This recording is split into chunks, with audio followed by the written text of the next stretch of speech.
দুঃখ লাগে, কষ্ট লাগে, বড়ই পরিতাপের বিষয়। আজকে আমরা নবীকে মহব্বত করলেই তাদের গায়ে আগুন ধরে যায়। বাজানরে মিলাদুন নবী জুলুস করলেই তাদের গায়ে আগুন ধরে যায়। বাজানরে আপনারা শুনেছেন, আমাদের মিডিয়ার ভাইয়েরা আছে, আপনারাও জেনেছেন, গত কিছুদিন আগে কলকাতার জমিনে একজন বলেছে আই লাভ মোহাম্মদ। বলেন আই লাভ মোহাম্মদ। এই কথাটা বললে কি বাজান গ্রেপ্তার হবেন? এই কথাটা বললে কি মামলা হবে?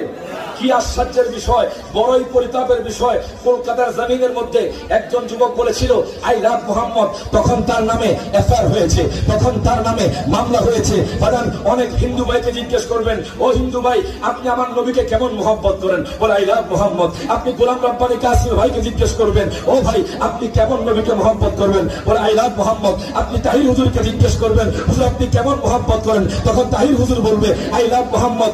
সোনাইমুরের আশিক রাসূলদেরকে জিজ্ঞেস করা হয় আপনি কেমন মহব্বত করেন? সোনাইমুরের আশিক রাসূলরা বলবে আই লাভ মোহাম্মদ। বাজার মনে রাখবেন, আমাদের সম্পদ তুচ্ছ, আমাদের অবস্থান তুচ্ছ, আমার ফেমাস তুচ্ছ। মনে রাখবেন, আমার বাবাও যদি আমার নবীর বিরুদ্ধে কথা বলে আমি আমার বাবাকে ছাড়তে রাজি আছি। যদি আমার মা আমার নবীর বিরুদ্ধে কথা বলে আমি আমার মাকে ছাড়তে রাজি আছি।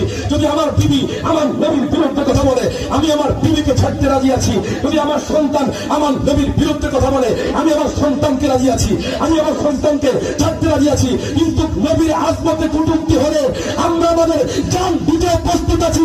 গ্রেফতার হলে হব, আমরা ফাঁসি হলে হবে, তবুও আমরা হাত তুলে বলবো I love Mohammad, I love Mohammad, I love Mohammad. হাত তুলে দেন, ঠিক রেখে আমরা এই কথা বলেই যাব, আমরা নবীকে ভালোবাসি। নারে তাকবীর, নারে রিসালাত।